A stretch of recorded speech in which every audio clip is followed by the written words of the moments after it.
This is The Big Picture, an official television report of the United States Army, produced for the armed forces and the American people. Now, to show you part of the big picture, here is Master Sergeant Stuart Queen. With this issue of The Big Picture, we are marking the end of our 6th year of programming. Since the time when The Big Picture first went on the air, there have been many revolutionary changes in the organization of the Army. A strong and efficient Army, able to fight any foe, any time, any place, and on any terms, is as essential to our national safety today as it has been throughout our history. The imposing array of responsibilities which rest upon our Army today are matched by its impressive accomplishments in the development and employment of powerful new weapons, streamlined organization, and atomic battlefield tactics.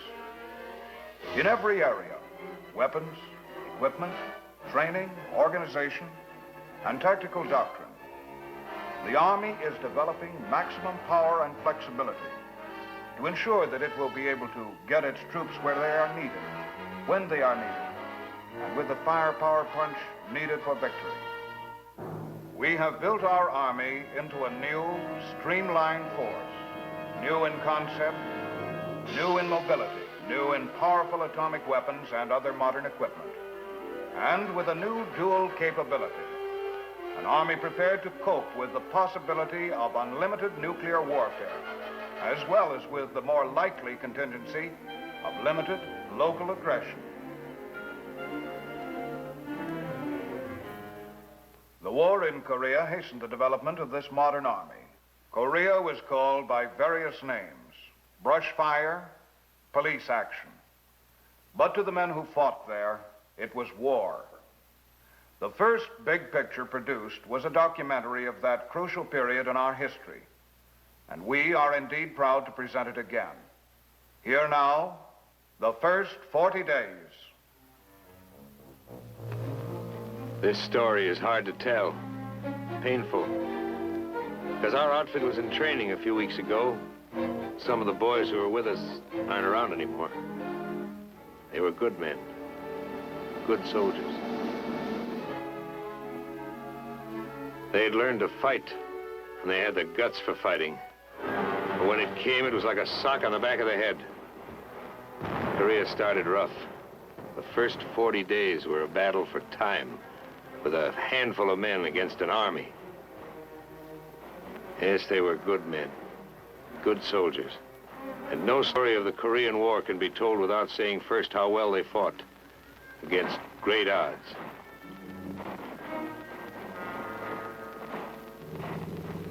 In the beginning, there were only a couple of companies from the 24th Division.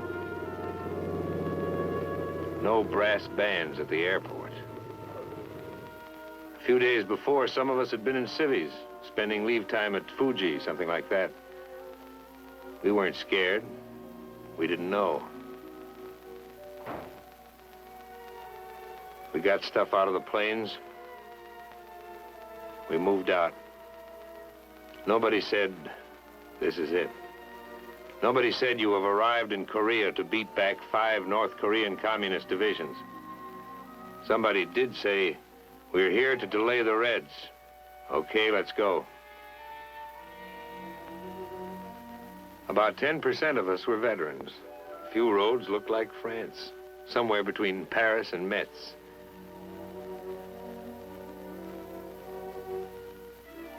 Mostly the soldiers were young, no battle experience. They smiled a lot. They made the whole lot of us look like good-natured Yanks, glad to see a new town. Now, some of these boys enlisted to travel. But whoever sees travel posters about Korea, relax, come to the land of the morning calm.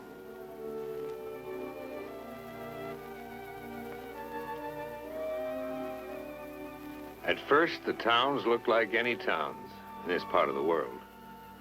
And the South Korean troops like any soldiers. You know, they worry about the same things and get tired.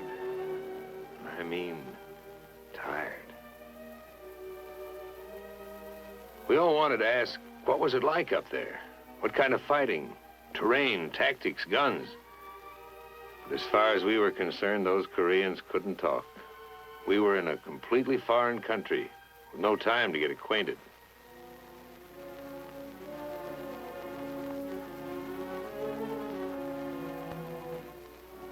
They emptied a town. Hardly a thing left.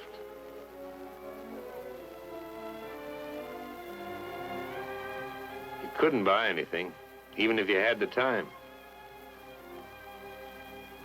Which we didn't have. There are two ways of getting to know the terrain: walking over it and feeling how it was underneath. Underneath it was caked and sticky. The tools of a soldier's trade: a shovel and a gun. We had small stuff with us: machine guns, some howitzers.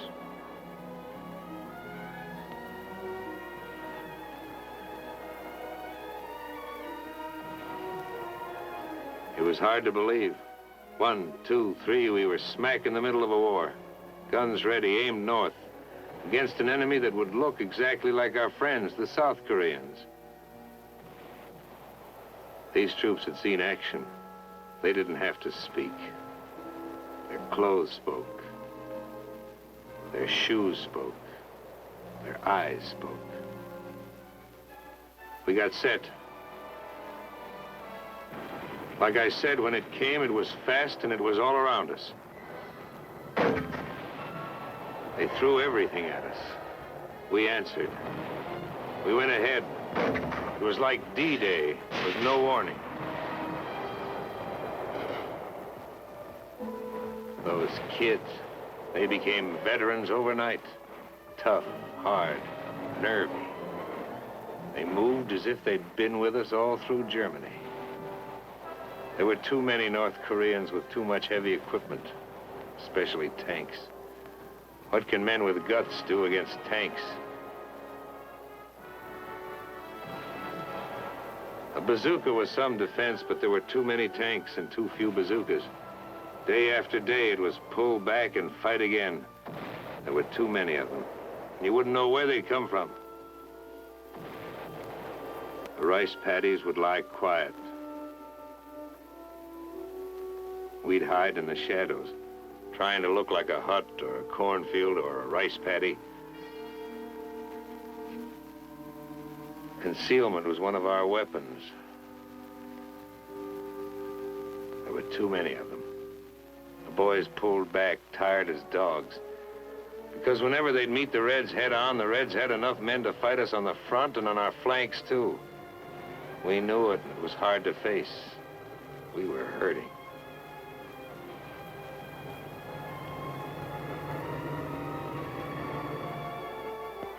Kids would drag back so beat up they couldn't be expected to fight for at least several days.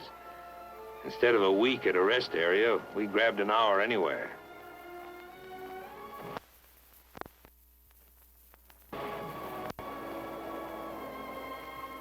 Took a shower. Sat down. Lay down. Seemed like the greatest pleasure in life was to give the feet a chance to breathe. We fell back to new positions. If you looked around at some of the foxholes, you could see a deep respect for those red mortars. Very deep. We were short on men. South Koreans carried our ammo.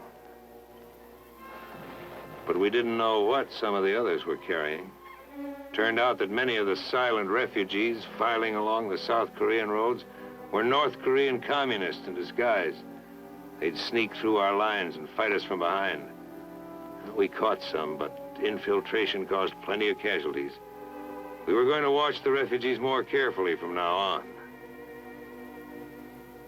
This was a big police job in Korea, the biggest.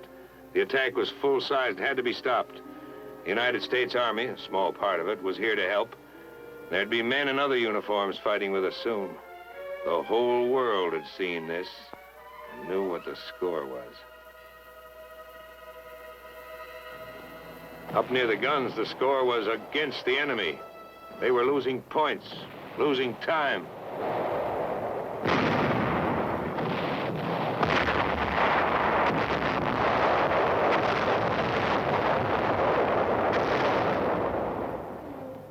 There were tough decisions, but we had leaders who could make them. General Walker and General Dean. Yes, our outfits were winning. They were holding back the enemy until help could arrive. We didn't feel it yet, but reinforcements were on the way. It takes time to pour a defense program into a small country with almost nothing. Not all the stuff can get there overnight, even in an age when we're used to things traveling 400 or 500 miles an hour.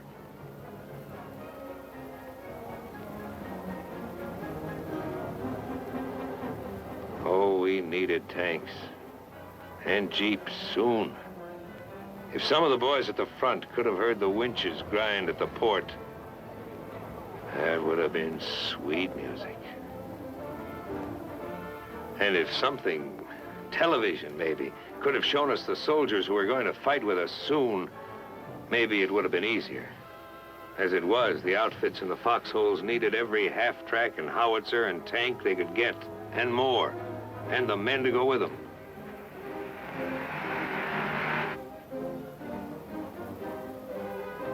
Yes, our mission in the lines was delay.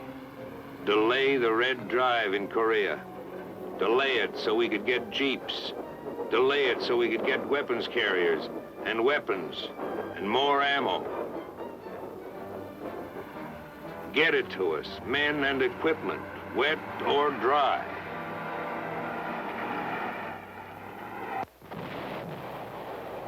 Because it was still rough going for us. And it would stay that way for months, maybe longer, until enough men would be in Korea to strike back. Yes, it was Operation Delay.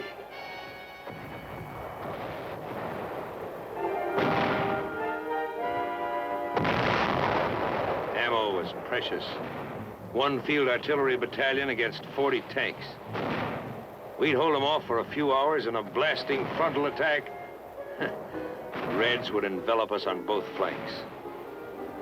Always trouble up ahead and trouble on the sides.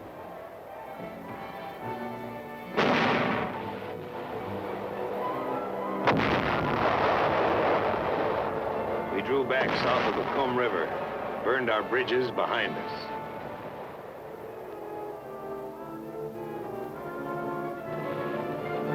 People in big cities like Pittsburgh are bothered by smoke. Now, this smoke was black, but it didn't bother us a bit.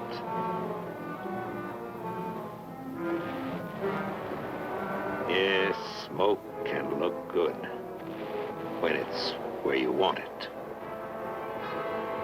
There were plenty of times when the smoke was too close.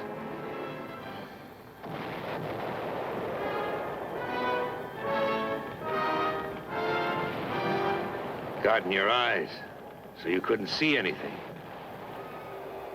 You can take a lot, but when your buddies get hit, it hits you inside. Nobody says much, just so-and-so got it. Or so-and-so has been evacuated, he'll be okay. Or so-and-so's been evacuated. Back of us, units from the 25th Infantry Division and the 1st Cavalry Division were unloading now with baggage. All of it first class, urgent. The tanks were light jobs. They sped north where they were most needed. Smaller than the Russian monsters, but still a wonderful sight. Nothing was too good for a tank in this territory. Boys treated them like babies. They went over them from top to bottom, called them pet names. They cleaned them up better than for inspection. That's cleaning. Their tanks had heavier armor. In a duel, that was their advantage. But our advantage was some fine sharpshooters.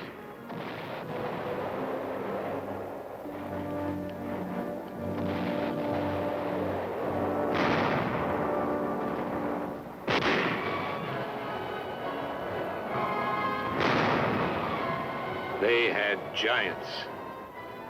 We had giant killers.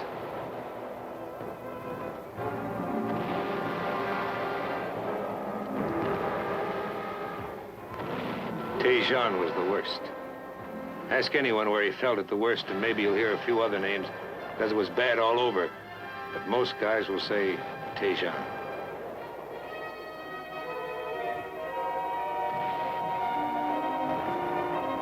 Some places we were just outnumbered. But in Tejon, we were outnumbered, outgunned, out-tanked, and outflanked.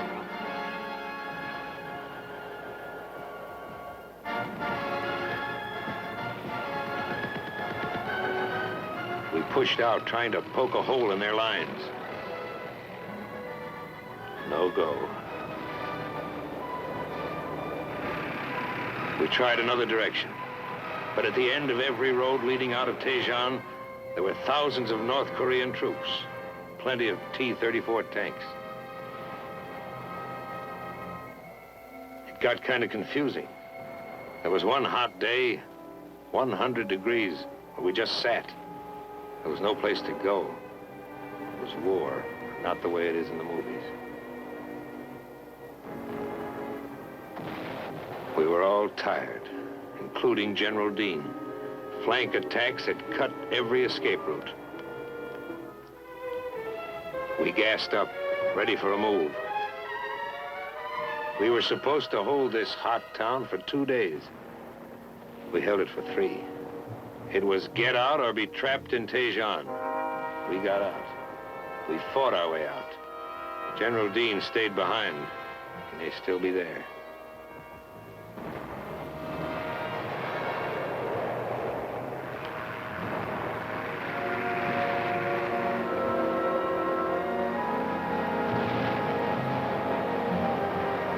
It was a bad road out of Tejon. Some guys didn't make it.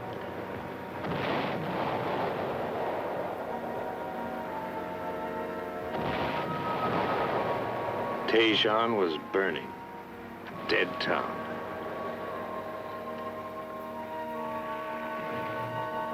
The men who got out were heroes.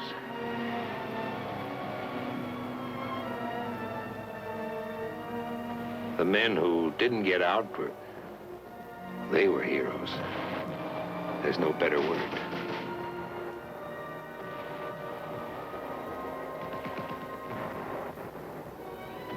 By this time, the new outfits were in the lines. Fresh, ready to shoot. Everything set just right. Nice to hear the steady crump of your own mortars. Even nicer to hear the howitzers slamming them out. Together, they're terrific.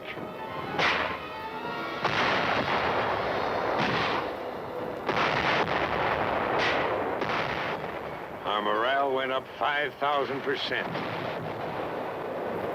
We had some pressure now.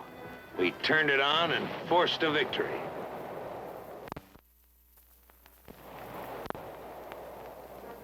At a time like this, frontline chow tasted better than pheasant under glass.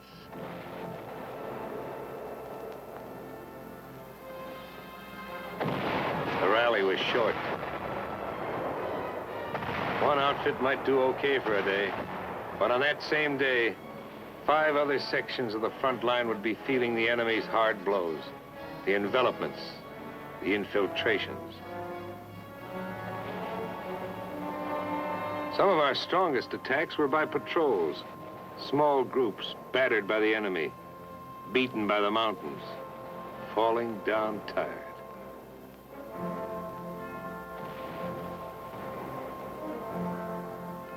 After climbing over half a dozen mountains, it made you more tired just to look at them. Felt like the bear who went over the mountain and saw another mountain.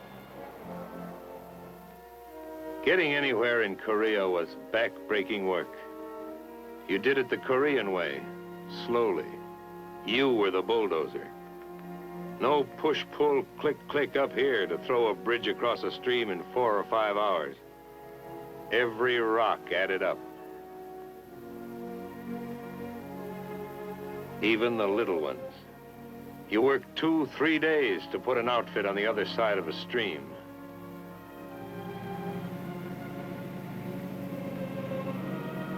The rainy season and the Korean super highways didn't help us get around. Wherever we went, we built our way. It was no good having any drag with the engineers. They had their own troubles. You were the engineers. In this battle, you did everything.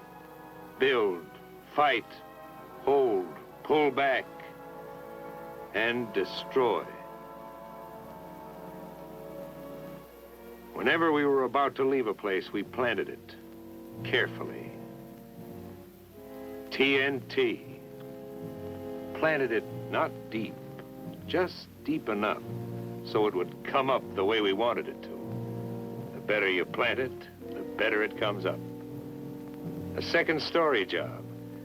This kind of gardening went on quite frequently. Very relaxing work. We were going to stall them up and down the whole front. And someday there'd be a turnabout that would pay those North Koreans off for what we'd been taking. And then we might have to put back all these bridges. We slowed them, but we couldn't stop them. Fighting is fighting, always rough. But it's rougher when you're forced to pull back. We gave them ground, they gave us time. We used every barrier, every river to make a stand. It was the best way of saving men.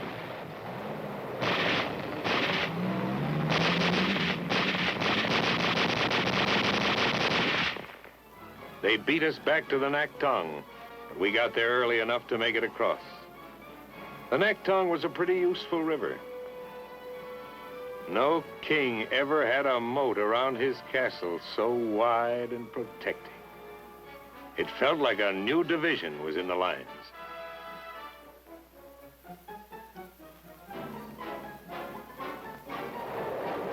Plenty of outgoing mail went across the Naktong River.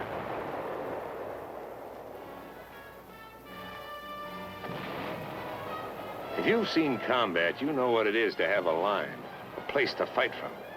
Well, for the first time in this Korean business, we had something we could call a line.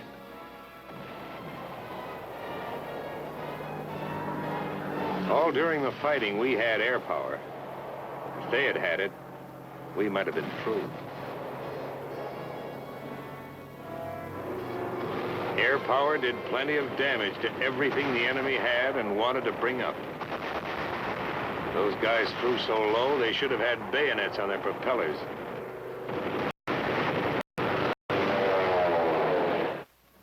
In a corner of Korea, a little bigger than a beachhead, we dug in, built a village of foxholes. Only here you couldn't dig too deep on account of the rocks.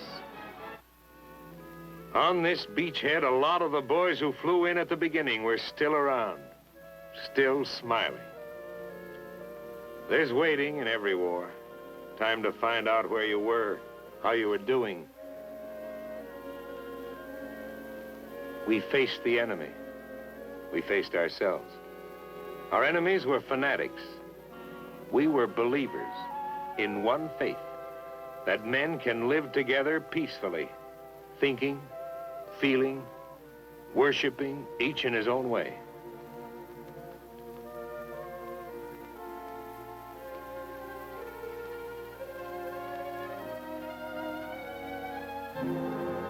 You couldn't think about anything for very long when you were planning new moves, new delaying tactics.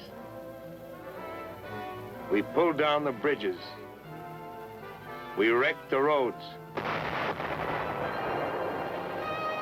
The steep hills around us were rugged.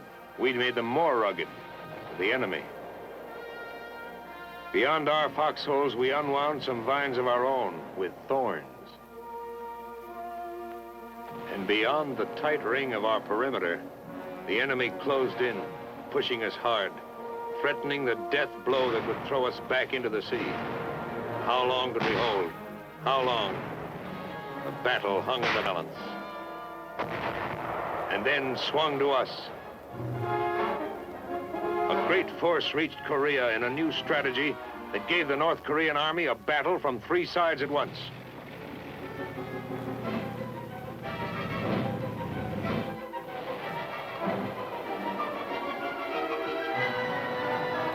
Replacements, new units, lively, ready for business. They stole along the hills, slipped up the ridges, looking for a soft spot in the enemy's hard shell.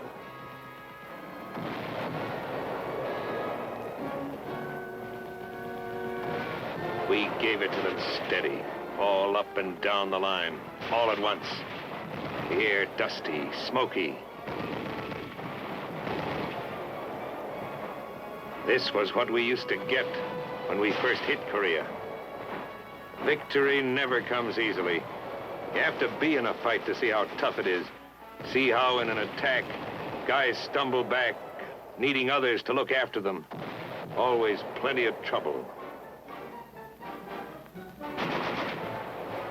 It takes men and machines to knock out a strong enemy. And as you go forward, you can expect to lose some of those who start out with you. Yes, some went back, their feet heavy, their steps slow. Kids who became men, men whose hollow-faced look showed that they'd been in the lines too long.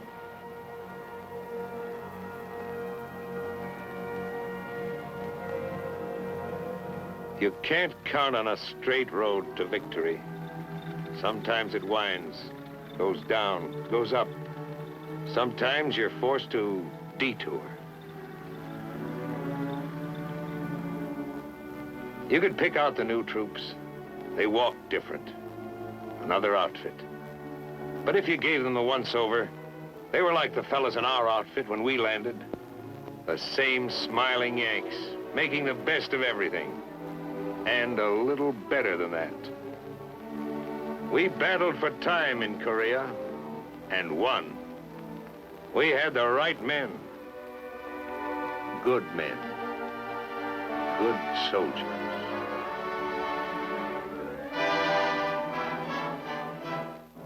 Since the signing of the truce agreement at Panmunjom, our army has undergone radical changes. Changes which will let us strike back faster, more forcefully should another brush fire war break out anywhere in the world. Now this is Sergeant Stuart Queen, your host for The Big Picture. The Big Picture is an official television report for the armed forces and the American people. Produced by the Army Pictorial Center. Presented by the United States Army in cooperation with this station.